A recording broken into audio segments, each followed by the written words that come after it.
नमस्कार, मैं हूं आपके साथ कुमार सौरभ और आप देख रहे हैं सेंट्रल न्यूज। आज हम बात करेंगे बिहार पुलिस के एक ऐसे अधिकारी की जिनकी कार्यशैली, अनुशासन और नेतृत्व क्षमता की चर्चा इन दिनों पुलिस महकमे में खूब हो रही है। जी हां, हम बात कर रहे हैं 1994 बैच के तेज तर्रार इंस्पेक्टर राजेश तिवारी की, जो इस समय पटना पुलिस की एंटी ह्यूमन ट्रैफिकिंग यूनिट यानी AHTU की कमान संभाल रहे हैं। करीब 3 दशक से अधिक लंबे पुलिस सेवा अनुभव के साथ इंस्पेक्टर राजेश तिवारी ने बिहार के कई महत्वपूर्ण पदों पर काम भी किया है और अपनी सख्त लेकिन जिम्मेदार पुलिसिंग के लिए पहचाने जाते हैं। पटना पुलिस की एंटी ह्यूमन ट्रैफिकिंग यूनिट एक विशेष इकाई है जो मुख्य रूप से मानव तस्करी, महिलाओं और बच्चों के लापता होने के मामलों और शोषण से जुड़े अपराधों की जांच करती है। इस यूनिट का नेतृत्व इस समय इंस्पेक्टर राजेश तिवारी कर रहे हैं, जिनके पास लगभग 30 साल से भी ज्यादा पुलिसिंग अनुभव है। उनकी कार्यशैली को लेकर पुलिस विभाग के अंदर यह माना जाता है कि वे जमीनी स्तर पर काम करने वाले और परिणाम देने वाले अधिकारी हैं। पटना में तैनाती से पहले इंस्पेक्टर राजेश तिवारी बिहार के अररिया जिले के रानीगंज सर्किल में सर्किल इंस्पेक्टर के रूप में कार्यरत थे। रानीगंज सर्किल को प्रशासनिक रूप से बेहद संवेदनशील क्षेत्र माना जाता है, जहां कानून व्यवस्था बनाए रखना हमेशा से एक बड़ी चुनौती रही है। अपने कार्यकाल के दौरान उन्होंने कई थानों की निगरानी की, अपराध नियंत्रण पर विशेष ध्यान दिया, थाना अध्यक्षों के साथ बेहतर समन्वय स्थापित किया, आपराधिक गतिविधियों पर त्वरित कार्रवाई सुनिश्चित की। उनकी यही कार्यशैली आगे चलकर उनके लिए बड़ी जिम्मेदारियों का रास्ता खोलती चली गई। फरवरी 2024 में इंस्पेक्टर राजेश तिवारी का तबादला पटना किया गया, जहां उन्हें राजधानी के बेहद महत्वपूर्ण यानी कोतवाली थाना क्षेत्र का सर्किल इंस्पेक्टर बनाया गया। आपको बता दें, कोतवाली थाना पटना के सबसे महत्वपूर्ण इलाकों में से एक है।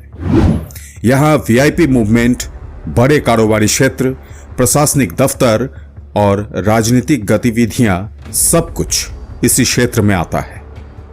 ऐसे में यहां तैनात अधिकारी के लिए अनुभव और निर्णय क्षमता दोनों बेहद जरूरी होते हैं। इंस्पेक्टर राजेश तिवारी ने अपने कार्यकाल के दौरान शहरी पुलिसिंग को मजबूत किया, पेट्रोलिंग व्यवस्था को बेहतर बनाया, संवेदनशील मामलों की लगातार निगरानी भी की, आम जनता की शिकायतों पर त्वरित कार्रवाई सुनिश्चित की। अब उनके कंधे पर AHTU की जिम्मेदारी है। कोतवाली में सफल कार्यकाल के बाद उन्हें पटना पुलिस की एंटी ह्यूमन ट्रैफिकिंग यूनिट का प्रभारी बनाया गया। AHTU की जिम्मेदारी बेहद महत्वपूर्ण मानी जाती है, क्योंकि यह यूनिट मानव तस्करी और लापता बच्चों व महिलाओं के मामलों से सीधे तौर पर जुड़ी होती है। इस पद पर रहते हुए इंस्पेक्टर राजेश तिवारी मानव तस्करी से जुड़े मामलों की जांच की निगरानी करते हैं, विभिन्न जिलों की पुलिस से समन्वय बनाते हैं, अदालत के निर्देशों का पालन सुनिश्चित करते हैं और पीड़ितों के बचाव और पुनर्वास से जुड़े मामलों पर काम भी करते हैं। हाल ही में एक लापता लड़की के मामले में, जिसकी निगरानी खुद हाईकोर्ट कर रही है, इंस्पेक्टर राजेश तिवारी की टीम सक्रिय रूप से जांच कर रही है। ऐसे मामलों में पुलिस को बेहद सावधानी और पारदर्शिता के साथ काम करना पड़ता है। सूत्रों के अनुसार AHTU टीम ने इस मामले में सर्च ऑपरेशन तेज किया, कई पुलिस इकाइयों के साथ समन्वय किया है, अदालत के निर्देशों का पालन भी सुनिश्चित किया है। 1994 बैच के अधिकारी राजेश तिवारी को पुलिस सेवा में 3 दशक से अधिक का अनुभव है। इस दौरान उन्होंने बिहार के कई जिलों में काम करते हुए कानून व्यवस्था, अपराध नियंत्रण, और जांच प्रणाली को बेहतर बनाने में अपनी अहम भूमिका निभाई है। उनके सहयोगियों का कहना है कि वे दबाव में भी शांत रहते हैं, जांच में बारीकी पर ध्यान देते हैं, नियमों और प्रक्रिया को लेकर बेहद सख्त है, जवाबदेही को प्राथमिकता देते हैं।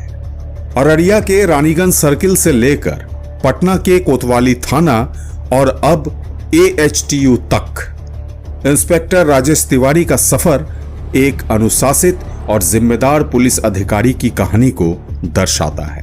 उनकी कार्यशैली यह दिखाती है कि अनुभव, अनुशासन और नेतृत्व क्षमता के साथ पुलिसिंग को और प्रभावी बनाया जा सकता है।